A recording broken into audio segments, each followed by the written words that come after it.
ஒரே ஒரு நாள் வானத்திலிருந்து சத்தம் வந்தது. அக்கினி மனிதர்களின் மேல் இறங்கியது. அவர்கள் திடீரென்று தங்களுக்கு தெரியாத மொழிகளில் பேச ஆரம்பித்தார்கள். இதைக் கண்ட மக்கள் பயந்தார்கள். சிலர் அதிர்ச்சியடைந்தார்கள். சிலர், இவர்கள் மதுபானம் வெறித்திருக்கிறார்கள் என்று கூட கேட்டார்கள். ஆனா அந்த நாள்தான் உலக வரலாற்றை மாற்றிய நாள். இன்று நாம் பார்க்கப் போவது பெந்தெகொஸ்தே நாள். பெந்தெகொஸ்தே நாள் உண்மையில் என்ன? பெந்தெகொஸ்தே என்ற வார்த்தை பெண்டெகோஸ்டே என்ற கிரேக்க மொழியிலிருந்து வந்தது. பெந்தெகோஸ்தே என்ற வார்த்தையின் அர்த்தம் 50வது நாள். இது யூதர்களின் ஒரு பெரிய பண்டிகை நாள்.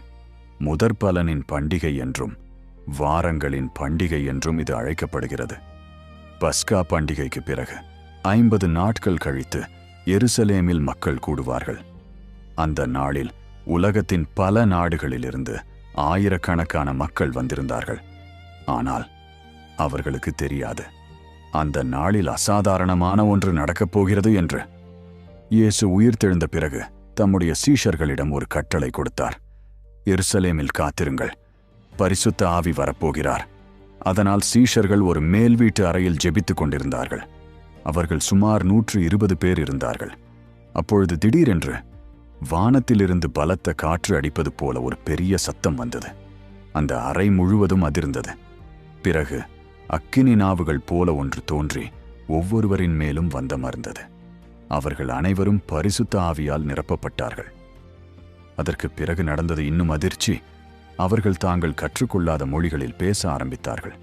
அந்த சத்தத்தை கேட்டு திரளான ஜனங்கள் கூடி வந்து தங்கள் தங்கள் பாஷையில அவர்கள் பேசுகிறதை கேட்டதினாலே கலக்கம் அடைந்தார்கள். ஒவ்வொருவரும், இது எப்படி சாத்தியம்? நம்முடைய பாஷையை இவர்கள் எப்படி பேசுகிறார்கள் என்று குழம்பினார்கள். சிலர், இவர்கள் மதுபோதையில் இருக்கிறார்கள் என்று கேலி செய்தார்கள். அப்பொழுது முன்பு பயந்து மறைந்திருந்த பேதுரு திடீரென்று தைரியமாக எழுந்தார். அவர் கூட்டத்தைக் கண்டு சொன்னார், இது மதுபோதை அல்ல, இது தேவன் வாக்குத்தத்தம் செய்த பரிசுத்த ஆவியின் வருகை. அந்த நாளில் பேதுரு செய்த பிரசங்கம் மக்களின் இருதயத்தை குத்தியது. மறுபடியும் பேதுரு அவர்களை பார்த்து, நீங்கள் மனந்திரும்பி ஒவ்வொருவரும் பாவ மன்னிப்புக்கென்று இயேசு கிறிஸ்துவின் நாமத்தினாலே ஞான ஸ்நானம் பெற்றுக்கொள்ளுங்கள், அப்பொழுது பரிசுத்த ஆவியின் வரத்தை பெறுவீர்கள்னு சொன்னார். அதன் முடிவில் சுமார் 3000 பேர் தேவனை ஏற்றுக்கொண்டார்கள். அந்த நாளே கிறிஸ்தவ சபையின் பிறந்த நாள் என்று சொல்லப்படுகிறது. அதாவது பெந்தேகோஸ்தே நாள் என்று கூறப்படுகிறது.